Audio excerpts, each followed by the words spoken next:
नमस्कार, जोहार। झारखंड का एकमात्र सरकारी न्यूज चैनल क्लीन न्यूज में आपका स्वागत है। समस्या किसान से जुड़ा हो या हो पारा शिक्षकों का मुद्दा, हर खबर पर होगी हमारी पैनी नज़र। सभी खबर सिलेक्टेड और काम की है, तो वीडियो के अंत तक बने रहें। साथ ही आप न्यूज को किस गांव या शहर से देख रहे हैं, हमें कमेंट में ज़रूर बताइए। आज का लाइक हम 100 रखते हैं, उम्मीद है कि आप इसे पूरा करेंगे। और रोजाना पंचायत चुनाव का अपडेट पाने के लिए चैनल को सब्सक्राइब कर बेल आइकन को प्रेस करें। तो चलिए जानते हैं आज का मुख्य समाचार। झारखंड के सीएम हेमंत सोरेन किसान क्रेडिट कार्ड को लेकर क्यों हुए नाराज, पशुधन योजना को लेकर क्या दिया निर्देश। झारखंड के मुख्यमंत्री हेमंत सोरेन ने रांची के प्रोजेक्ट भवन सभागार में केंद्र एवं राज्य प्रायोजित योजनाओं की समीक्षा के दौरान कृषि, पशुपालन और सहकारिता विभाग को यूरिया व अन्य खाद की उपलब्धता सुनिश्चित करने का निर्देश दिया। इसके साथ ही कृषि की स्थिति को और बेहतर करने को कहा। उन्होंने धनबाद के उपायुक्त को बंद हो चुके मैस में जमा पानी का उपयोग सिंचाई के लिए करने को कहा। किसान क्रेडिट कार्ड जारी करने की धीमी गति पर मुख्यमंत्री ने नाराजगी जताई। उन्होंने कहा कि हर किसान के हाथ में किसान क्रेडिट कार्ड होना चाहिए, यह किसानों के लिए बेहद जरूरी है। झारखंड में पलाश ब्रांड व फूलो झानो आशीर्वाद अभियान से बदल रही महिलाओं की तस्वीर, सीएम ने दिया निर्देश।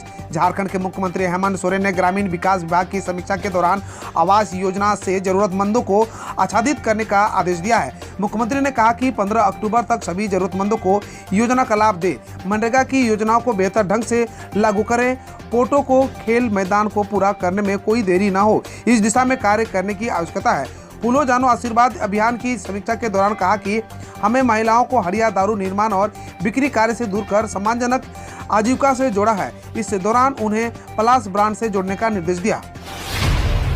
झारखंड कृषि विभाग की इस स्कीम में भारी गड़बड़ी, बिना आदेश 25 करोड़ रुपए हुए खर्च, सीएमओ ने दिए जांच के आदेश। मुख्यमंत्री सचिवालय ने कृषि विभाग की टारगेटेड राइस फेलो स्कीम की जांच का आदेश दिया है। मुख्यमंत्री जन शिकायत कोषांग में शिल्ली के मयंक भूषण ने टर्फा योजना में गड़बड़ी की शिकायत की थी।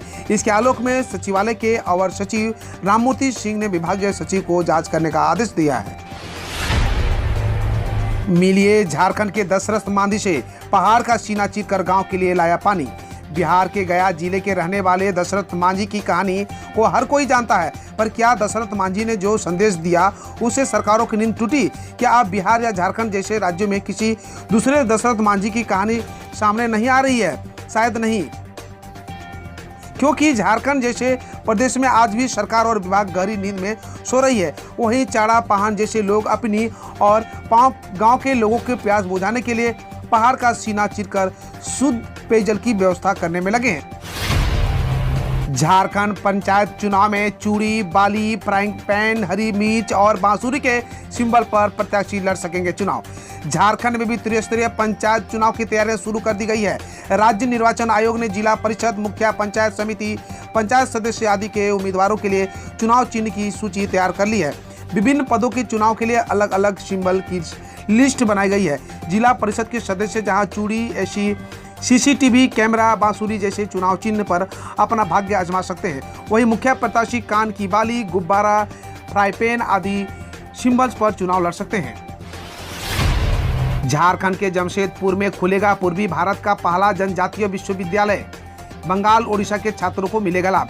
झारखंड सरकार जनजातीय विश्वविद्यालय स्थापित करने को दिशा में तेजी से कदम बढ़ा रहा है। यही पूर्वी भारत का पहला जनजातीय विश्वविद्यालय होगा।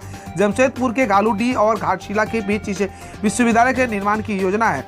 इसके लिए आरंभिक तौर पर 20 एकड़ जमीन भी चिन्हित की जा चुकी है। विश्वविद्यालय के निर्माण का उद्देश्य जनजातीय भाषा और आदिवासी समुदाय की समृद्ध सांस्कृतिक परंपरा को सहेजने, उन पर शोध करने तथा आदिवासी समाज के मेधावी विद्यार्थियों को प्रोत्साहित करना है। झारखंड के पड़ोसी राज्य बिहार में बम्पर बहाली, शुरू हो गया है ऑनलाइन आवेदन। अच्छी नौकरी की तलाश में जुटे झारखंड के शिक्षित युवाओं के लिए अच्छी खबर है। पड़ोसी राज्य बिहार में राज्य प्रशासनिक सेवा के विभिन्न पदों पर बम्पर बहाली होने जा रही है। इसमें झारखंड के युवा भी भाग ले सकते हैं। बिहार लोक सेवा आयोग की 67वीं संयुक्त प्रतियोगिता परीक्षा के लिए गुरुवार से ऑनलाइन आवेदन लिए जाएंगे। इस दर्जन से ज्यादा विभागों में 575 पदों पर नियुक्ति होगी। इसमें से अब बिहार प्रशासनिक सेवा के अनुमंडल पदाधिकारी, वरीय उप समाहर्ता व पुलिस उपाधीक्षक पद भी शामिल हो चुके हैं। जीरो परफॉर्मेंस पर सीएम हेमंत सोरेन ने सख्त तेवर से कांपे डीसी, पूछा हिम्मत कैसे हुई, जानिए पूरा वाकया। मुख्यमंत्री हेमंत सोरेन कल विभिन्न विभागों के कामकाज की समीक्षा कर रहे थे।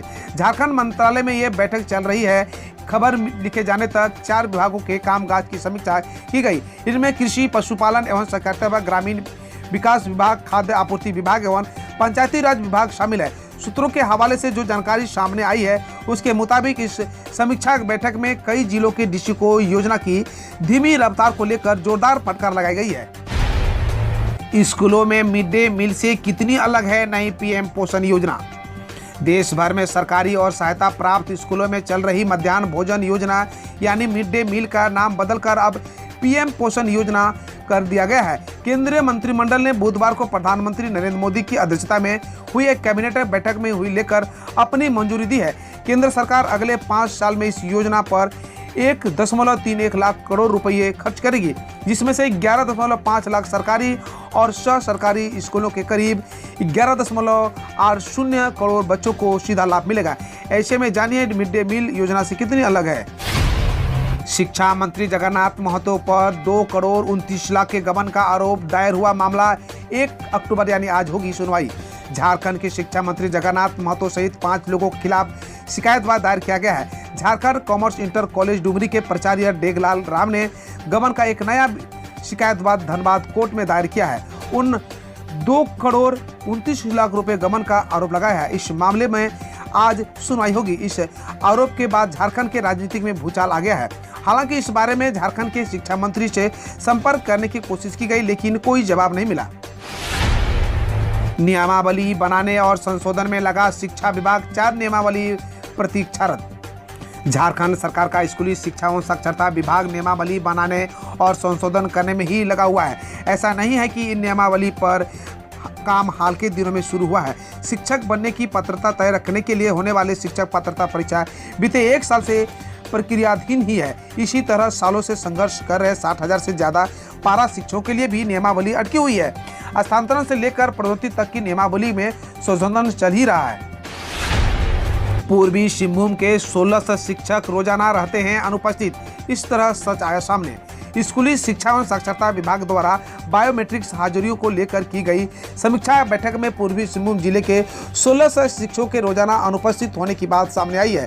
इसे लेकर स्कूली शिक्षा एवं साक्षरता विभाग के सचिव राजेश शर्मा ने भी नाराजगी जाहिर की है। चारा घोटाला उजागर किया तो लालू को जाना पड़ा जेल, ऐसे कड़क आईएएस अफसर अमित खरे हुए रिटायर। चारा घोटाला मामले का पर्दाफाश करने वाले अधिकारी अमित खरे कल सेवानिवृत्त हो गए। वे भारतीय प्रशासनिक सेवा में 1985 बैच के झारखंड कैडर के अधिकारी थे। 36 साल के शानदार करियर के दौरान उन्होंने भारत सरकार, झारखंड और बिहार सरकार में महत्वपूर्ण जिम्मेदारियों का निर्वहन किया। उनके नेतृत्व में करीब 34 सालों के बाद भारत में नई शिक्षा नीति 2020 लागू किया गया। विशेषज्ञों ने इस नीति को भारत के विश्व गुरु बनाने का मास्टर प्लान बताया है। अब खबर देश विदेश और देश के विभिन्न राज्यों से। सीएम ममता बनर्जी ने भवानीपुर में किया मतदान, 3 बजे तक 48% हुई थी वोटिंग। पश्चिम बंगाल के मुख्यमंत्री और भवानीपुर के टीएमसी की प्रत्याशी ममता बनर्जी ने गुरुवार को उपचुनाव के लिए मित्रा इंस्टीट्यूट पोलिंग बूथ पर मतदान किया। भवानीपुर में 3 बजे तक 48.08% मतदान हुआ। भवानीपुर के अलावा बंगाल में शमशेरगंज और जंगीपुर सीट पर विधानसभा उपचुनाव के लिए गुरुवार को वोटिंग हुई। 3 अक्टूबर को चुनाव के नतीजे घोषित होंगे। दिल्ली सरकार ने प्रतिबंधों के साथ दी रामलीला और दुर्गा पूजा आयोजन की अनुमति। दिल्ली सरकार ने कोविड-19 के मद्देनजर 5% या उससे कम संक्रमण दर वाले जिलों में जिलाधिकारियों की इजाजत और कुछ प्रतिबंधों के साथ रामलीला और दुर्गा पूजा आयोजन की अनुमति दी है। इनमें अलग प्रवेश और निकास अनिवार्य होगा। मेला, फूड स्टॉल्स, झूलों, शोभा यात्रा पर रोक रहेगी। बंद स्थानों में 50% क्षमता और अधिकतम 20 यानी 200 लोगों के साथ ये आयोजन हो सकेंगे। बीजिंग विंटर ओलंपिक्स 2022 में विदेशी दर्शकों को नहीं मिलेगा प्रवेश। बीजिंग में होने वाले विंटर ओलंपिक्स 2022 में विदेशी दर्शकों को प्रवेश नहीं मिलेगा, जबकि टीकाकरण न कराने वाले एथलीट्स को गेम से पहले 21 दिन क्वारंटाइन में रहना होगा। खेलों की आयोजन समिति ने कहा कि सभी घरेलू व अंतर्राष्ट्रीय प्रतियोगिताओं के स्टाफ की रोजाना कोविड-19 जांच होगी। गौरतलब कि विंटर ओलंपिक्स 4 फरवरी से 20 फरवरी तक होंगे। पीएम मोदी ने राजस्थान में किया पेट्रो रसायन प्रौद्योगिकी संस्थान का उद्घाटन। प्रधानमंत्री नरेंद्र मोदी ने गुरुवार को वीडियो कॉन्फ्रेंसिंग के जरिए जयपुर स्थित पेट्रो रसायन प्रौद्योगिकी संस्थान का उद्घाटन किया। प्रधानमंत्री ने केंद्र द्वारा प्रायोजित योजना के अंतर्गत बांसवाड़ा, सिरोही, हनुमानगढ़ और दौसा में 4 नए मेडिकल कॉलेजों का शिलान्यास भी किया। उन्होंने कहा कि पिछले 6-7 वर्षों में 170 से अधिक नए मेडिकल कॉलेज तैयार हो चुके हैं। योग गुरु बाबा रामदेव को तगड़ा झटका, सेबी ने थमाया नोटिस। सेबी ने बाबा रामदेव की कंपनी रुचि सोया को नोटिस जारी किया है। नोटिस में सेबी ने रामदेव के नियामक मापदंडों का उल्लंघन करने का आरोप लगाया है। बता दें, रामदेव की पतंजलि ने दिवाला प्रक्रिया के जरिए साल 2019 में रुचि सोया का अधिग्रहण किया था।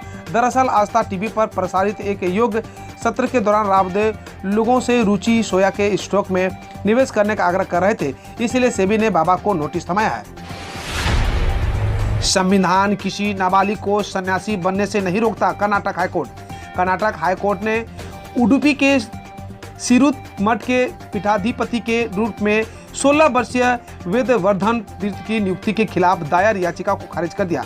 कोर्ट ने कहा कि किसी नाबालिग के सन्यासी बनने पर कोई वैधानिक रोक नहीं है। कोर्ट ने बौद्ध धर्म का उदाहरण देते हुए कहा कि कम उम्र के बच्चे बौद्ध भिक्षुक बनते रहे हैं।